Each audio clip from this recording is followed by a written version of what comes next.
This is exercise 102, misleading graphs. So statistical graphs are sometimes used to misrepresent information and to falsely support a particular opinion or claim. For example, an advertisement may use a misleading graph to promote a product, or a company may use one, which is a misleading graph, to exaggerate its achievements and profits. And the way they do that is shown below. So some things that you need to look for in misleading graphs are if they don't have a scale. So if you have a graph without a scale, that can be misleading. If the scale is uneven, or if only part of the scale is shown. Okay, so it might jump up by different amounts, like this one. Like it's 16, the difference from there to there is 4, and the difference from there to there is 10, from there to there is 2, for example. Okay, so that's an example of an uneven scale, and not showing the correct position of 0 on the scale. So this one starts from 10 instead of 0.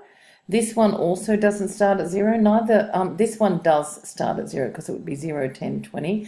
But also the axes need to be sort of evenly spaced. See how these 1, 2, 3, 4, 5 are quite close? And because they're quite close, this looks like it's going up quicker, whereas it would, pretty much go like that instead. Okay, so we need to look at things like that, that the scales are sort of fairly even horizontally and vertically. Okay, so these three graphs are misleading, and they were used by the marketing manager of a company, of a computer store, to highlight the increase in sales of notebook computers over 5 weeks. So they're all actually representing the same information. So basically in week 1, 16 computers were sold, and we can see that here, week 1, 16 computers. In week 2, 21 computers were sold. So they've all got the 0.221, they've all got 327, 4 weeks 30. So they've all got the same information, and 5 weeks 35, but the graphs look quite different. So you can see here, this is quite steep here, whereas it's not in the others. And that's because this scale here is fairly uneven compared to down here. Okay. All right, so it says explain what is incorrect about each graph. Now the problem with graph A is that the vertical axis does not start at 0. The vertical axis doesn't start at 0, so the section of the graph between 10 and 35 has been exaggerated to give the impression that sales have increased more sharply, because really 0 should be down here, and that big number of sales actually occurs in the first week. See, we've got 16 computers in the first week, but only 5 in the second week, 6 in the third week, 3 in the fourth week, and 5 in the fifth week. So the biggest number of sales was in the first week, but this graph doesn't show that, okay? So that's what's misleading about the first graph. Now in the second graph, the graph doesn't start at 0, that number 1, but also the increases are not correct, because this is going up by 4, and then from 20 to 30, that goes up by 10, then from 30 to 32, that goes up by 2, and from 32 to 35, that goes up by 3. So these increases are incorrect.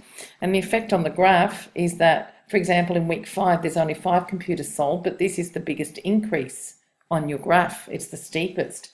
So this is very, very misleading, okay, because of this uneven scale. So it also doesn't start at 0 as well, but the uneven scale is really the worst thing there. So graph B, the scale on the vertical axis is uneven, which gives a false impression that sales increases are greater than they actually are, particularly, towards the end of that 5 weeks. And graph C, this horizontal axis here has been shrunk considerably, making it look like the sales have increased quite rapidly, okay? So, apart from that, the graph's quite good, but this compression here on the horizontal axis gives us the impression that sales have increased quicker than probably what they have. Okay, so part B is to draw the correct graph. to represent the sales data. So what we're going to do, we'll need a graph with, probably based on this one. This one's good. The horizontal axis of this one's good, and sorry, the vertical axis, and the horizontal axis should be like one of those ones instead. We'll put the number of computers sold here. So, sorry, I just didn't leave much room there. I'll just do it again over here.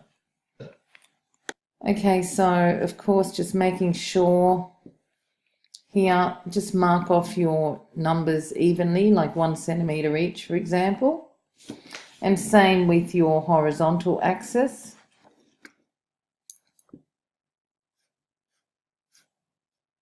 Okay, of course, don't forget to label your axes. So we want evenly spaced horizontal and vertical axes, starting from 0 here. Then we've got 1, 2, 3, 4, 5. This is weeks, and this is number of computers sold.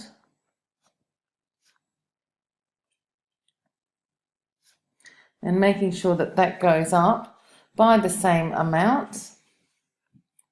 Now, I can go 10, 20, 30, and 40. But if I want a little bit more accuracy, I'm just going to put these markings that represent the 5s. Okay, so 5, 10, 15, 20, 25, 30, etc.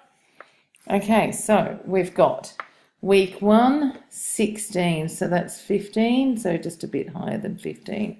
Week 2 is 21, so just a, sorry, you're going to need, it'd be best if you had grid paper. So week 2, that's 20, 21, actually. What you can do is use your ruler exactly. That first one would be on the 16 millimetre mark. 15, that's 16. 21, about there, a little bit higher than 20. Okay. Week 3 is 27, so 27 about here. Week 4 was 30, so sitting straight on 30. Week 4. And week 5 was 35, so straight on the 35 there for week 5.